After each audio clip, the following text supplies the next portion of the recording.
siya ipagkabalhin. Everybody say amen. Hindi siya mausap. Matod sa kasulatan, Jesus Christ is the same yesterday, today, and forever. Everybody say amen. Hallelujah. Busa, salamat sa Ginoo nga buhi nga atong gialagad karon ini nga adlaw. At amen. Dalago ng Diyos mga kaigsuonan ko, praise God. Una sa tanan, ako ipasalamatan ang Diyos sa iyang protection. Salamat sa iyang mga igsoon ko, mga provision.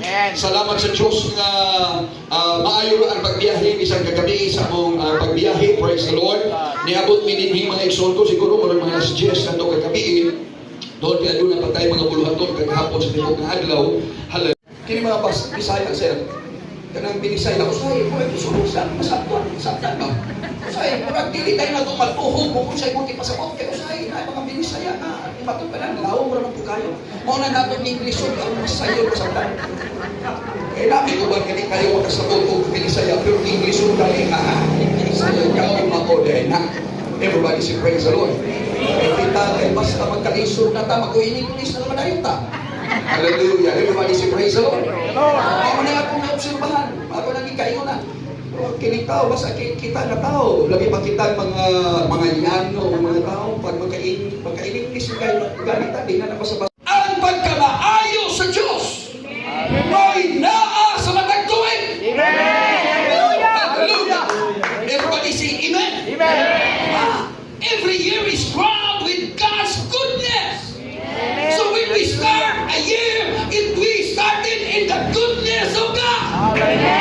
Kung sa dilikaan ngayon na mo ikaway ay rong tuwiga, tibalas rong tuwiga, always remember that every year is crowned with God's goodness.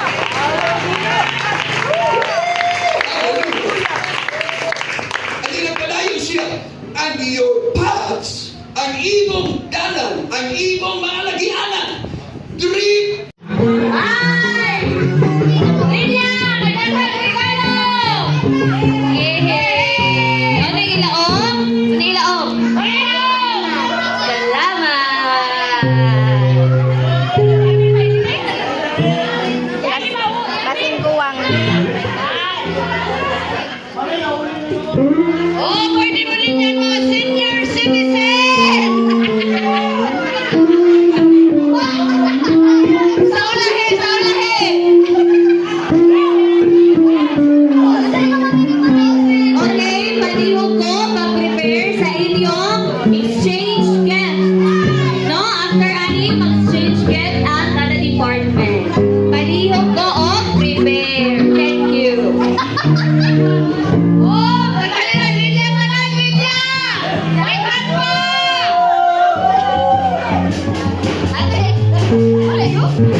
Okay, bye family.